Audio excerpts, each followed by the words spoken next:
নমস্কার বন্ধুরা, মৌমিতার রান্নাঘরে তোমাদের সকলকে জানাই স্বাগত। আজকে একটা খুবই সহজ রান্না নিয়ে চলে এসেছি, সাদা আলুর তরকারি। তো তোমরা যদি রেসিপিটা সম্পূর্ণ দেখতে চাও তাহলে ভিডিওটা স্কিপ না করে আমাদের সাথে থাকো। বেশি কথা না বাড়িয়ে চলো রেসিপিতে যাওয়া যাক। প্রথমে আমি এরকম 4টে মিডিয়াম সাইজের আলু নিয়ে নিয়েছি। তারপরে আমি এরকম একটা মিডিয়াম সাইজের টমেটো নিয়ে নিয়েছি আর 2টো কাঁচা লঙ্কা নিয়েছি। তোমরা চাইলে তোমাদের মতো করে ঝাল বাড়িয়ে বা কমিয়ে দিতে পারো। এরপরে সমস্ত আলুগুলোকে পরপর আমি কেটে নেব। এরকম চৌকো চৌকো করে ডুমো ডুমো করে কাটতে হবে।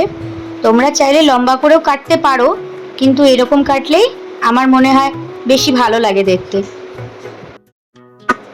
আচ্ছা তোমরা বলো তো, এরকম সাদা আলু চচ্চড়ি তোমাদের কাদের খুব পছন্দের? আমার তো ভীষণ পছন্দের। এবং এই তরকারির সাথে তোমরা কি খেতে ভালোবাসো, পরোটা নাকি লুচি? আমার কিন্তু গরম গরম ফুলকো ফুলকো লুচি হবে, বেশ ভালো লাগে। তোমাদেরকে একটাই রিকোয়েস্ট করব, যারা যারা আমার চ্যানেল নিউ আছো প্লিজ চ্যানেলটাকে সাবস্ক্রাইব করে দেবে এবং বেল বাটনটা অল করে দেবে। লাইক কমেন্ট শেয়ার করতে ভুলবে না। আমি এখানে গ্যাস ধরিয়ে একটা কড়াই বসিয়ে দিলাম। কড়াইটা হালকা তেতে উঠলে এর মধ্যে আমি সাদা তেল দিয়ে দেবো। তোমরা চাইলে সর্ষের তেল দিয়েও করতে পারো। তারপরে আমি দিয়ে দিচ্ছি 1/2 টিস্পুন পাঁচফোড়ন। পাঁচফোড়নটা একটুখানি ভাজা ভাজা হলেই আমি দিয়ে দেবো 2 রকমের লঙ্কা, শুকনো লঙ্কা এবং কাঁচা লঙ্কা। আমরা যেহেতু একটু ঝাল কম খাই তাই অল্প পরিমাণেই দিলাম। তোমরা চাইলে ঝালটাকে বাড়িয়ে দিও, কোনো অসুবিধা নেই। এরপরে দেখতেই পাচ্ছ লঙ্কাগুলো একটু ভাজা ভাজা হয়েছে। টমেটো আর আলুটা আমি দিয়ে দিলাম, দিয়ে একটু নাড়াচাড়া করে এর মধ্যে নুন দিয়ে আমি আবারও ঢেকে ঢেকে রান্না করব।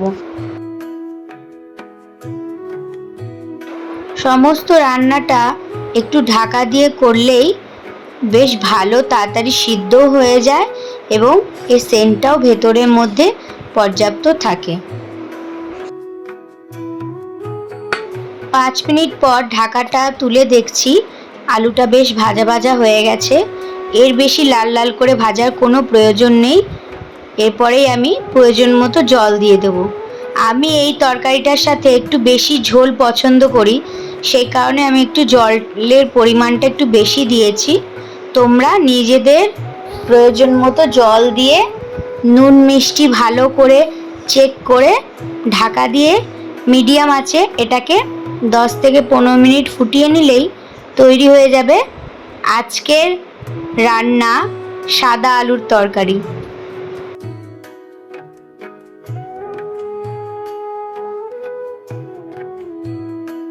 হ্যাঁ, তোমরা এবার বলতেই পারো যে তরকারিটা সাদা কোথায় রইলো। হ্যাঁ, যেহেতু এর মধ্যে টমেটো দেওয়া হয়েছে সেই কারণেই তরকারিটা একটু লালচে হয়ে গেছে। না হলে কিন্তু আমি এর মধ্যে না কোনো হলুদ দিয়েছি, না লঙ্কার গুঁড়ো, না কোনো রকম মশলা আমি ব্যবহার করেছি। তো দেখতেই পাচ্ছ 10 মিনিট পর আমার আলু পুরো গলে গেছে। এরপরে আমি একটুখানি আলুগুলোকে খুন্তি দিয়ে ভেঙে ভেঙে নিচ্ছি যাতে গ্রেভিটা একটু ঘন হয়। দেখতেই তো পারলে কত সহজে তৈরি হয়ে গেল আজকের এই রান্নাটা। তোমাদের এই রান্নাটা কেমন লাগলো অবশ্যই জানিও। যদি ভালো লেগে থাকে তাহলে প্লিজ আমার চ্যানেলটাকে সাবস্ক্রাইব করে দেবে, বেল বাটনটা অল করে দেবে এবং লাইক কমেন্ট শেয়ার করতে ভুলবে না।